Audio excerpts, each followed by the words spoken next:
Ev almaq istəyirəm, tək başına yoxsa makrellə? Mənzil alarkən bir çox insan vasitəçi komissiya ödəməmək üçün bu çətin prosesi tək başına etmək istəyir.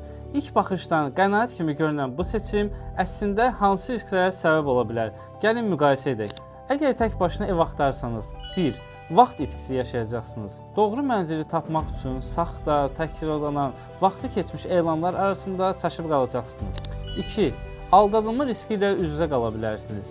Güvənli MTK-larla insanları aldadan MTK-ları fərqləndirmək hər kəs üçün asan deyil.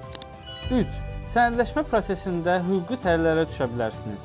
Müqavilələrin və sənədlərin doğruluğunu yoxlamaq riskli ola bilər. Bəs peşəkar əmlakçı ilə işləsəniz qazancınız nə olacaq? 1.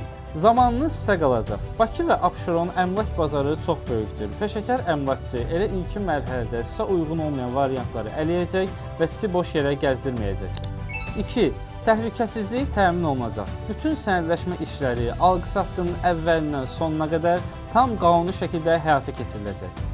3. Doğru qiymət və düzgün danışıqlar. Peşəkar əmlakçı həm satıcı, həm də alıcı ilə düzgün ünsiyyət quraraq qiyməti maksimum dərəcədə sizin büdcənizə uyğunlaşdıracaq. Üstəlik, elan saytlarında olmayan, yalnız vasitəçilərdə olan təcili satılan evlərdən ilk sizin xəbəriniz olacaq. Nəticə olaraq deyə bilərik ki, müəyyən xidmət haqqından qaçarkən həyatınızın bəlkə də ən böyük yatırımını riskə ata bilərsiniz. İşi peşəkar vasitəçilərə həvalə edin ki, biz də sizin üçün ən uyğun variantı tapıb təqdim edək. İndi isə siz deyin, sizcə bu riskə dəyərmi? Fikirlərinizi bizimlə rəydə bölüşün.